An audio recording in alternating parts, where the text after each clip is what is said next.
Exam structure is important. Um, I mean, it has got question number one, which is for 50 marks, and that is really very challenging because 50 marks is a long question. Imagine that it is 50% of the exam, so you can assume that maybe an hour and a half. And this question will have requirement A, B, C, D, E. Now, where this question is going to appear? It is quite possible that this question will appear from this section, which is investment appraisal, or probably it is going to come from this section, which is acquisition and merger. But it is not possible that you get a 50-mark question from here. So a 50-mark question, which is going to be the first question exam, is most probably from investment appraisal or with some possibility, maybe valuation and acquisition. Okay. So you have to prepare yourself that what type of long question I'm going to get. Um, and it will not only check one knowledge area, it probably are going to check two or three because cost of capital can be involved or some other areas can be involved. Okay. So because requirement A, B, C, D, E, four requirements or five requirements could be there. I would suggest that this question, although it is the first question in exam, unless or until you are very sure about this area, do not touch it. Leave it in the end. So because there is one question for 50 marks, there is one question for 25 marks, and there is one question for 25 marks. This question will have three parts A, B, C. This question probably will have three parts A, B, C. And this question will have maybe three, four, or five parts A, B, C, D, E. Now, because it is a long scenario and the question itself is quite long to read and remember, so this doing this question means that you are going to exhaust yourself because it takes a lot of time and a lot of energy. You get drained. If I would be in exam, I will I will not start from this question number 1, which is for 50 marks. I probably would start from question number 2 or maybe question number 3. So if this is investment appraisal, this probably is business valuation. So I'll try to do this one. Okay, I did it. This is for 10 marks. I'll solve this one. This is for 8 marks. I did it. Third part, I'm not clear, so I'll just leave it for some time. But I would attempt this part A, part B from question number 2, which is for total 18 marks. And those were easy marks, and I could finish it probably in 25 to 30 minutes. Then I'll move to question number 3. If that question also does not looks very intimidating, if it is not very dangerous question, I will touch it. Yeah, it is possible that it comes from the risk management thing and you are not good in risk management, then I will leave it and I'll go to this one and then come back here. But if it comes from the risk management thing or whatever, and I can manage it, I trust myself, I know I can do it. So I'll try to solve this part. Then I'll try to solve this part. Maybe this I do not know, I will leave it.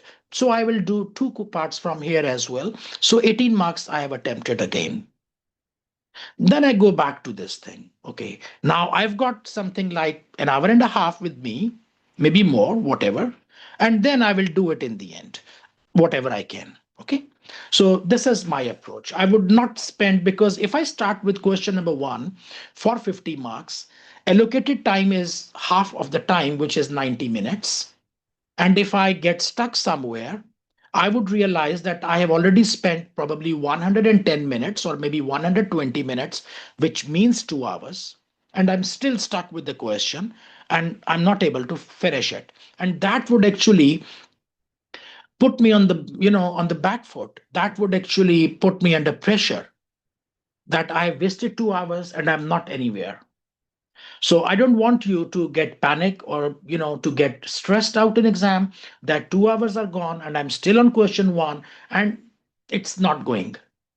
So then you will destroy your other questions as well. So therefore start with those ones which are easy, which take less time.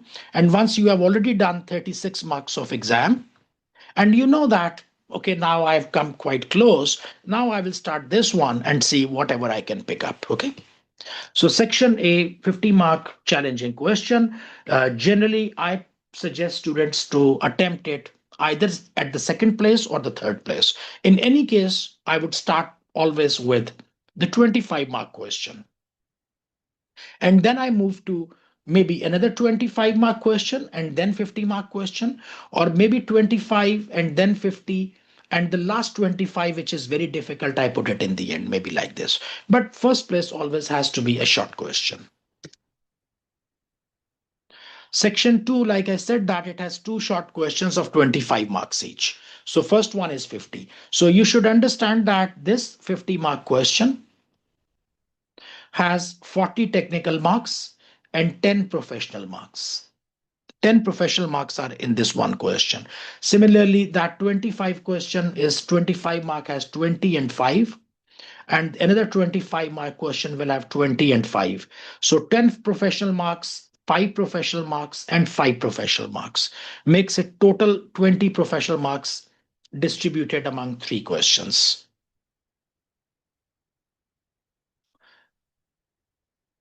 Section A will always have be a single 50 mark case study. It is usually submitted in form of a report. Okay, so you have to write down a report with the paying attention to appendices and addition information. Candidates should understand that they will be expected to undertake calculations, draw comparison against relevant information where appropriate, analyze the result, and offer recommendations or conclusion as required. Now, this is actually what is about professional marks. Okay. Professional marks is about this. You are doing some kind of analysis, you're doing some recommendations, evaluation. I will explain you in a while. I mean, this part, instruction number 3, this is exactly about how to score the professional marks, the 20 marks in total or 10 marks from here. Because remember, professional marks is about, it starts with the communication. Okay. So putting it in a proper report format, then presenting the numbers in a very, how to say, understandable tabular formats where you are presenting your calculation separately in an organized way, and then you start drafting your response with a logical coherence, with a proper beginning and proper ending, and supporting whatever you are making analysis or recommendation, supporting that with the calculations which you have presented, and making references to those calculations which you have done in table 1, table 2, table 3. Okay, so that is how you will score your professional marks. Case study focus on a range of issues from at least 2 syllabus sections from A to E. Section A question will ask candidates to produce a response in a specific format, for example, a report to the board of directors. This is usually a very common thing. Section B, there are going to be 2 questions, 25 marks each. All section B questions will be scenario and contain a combination of calculation and narrative marks. So this is what will happen. Part A, part B, and part C.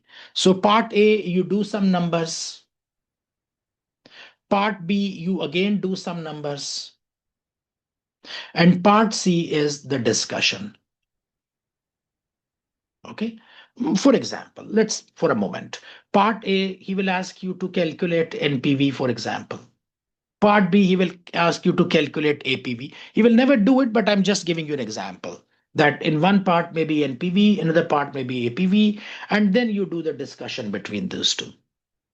And that discussion is never an academic discussion. This is usually a discussion which is based on the numbers which you have provided, and then you make a discussion what you do or what you do not do. Okay. If you go to business valuation, for example, so you will calculate the value of the business.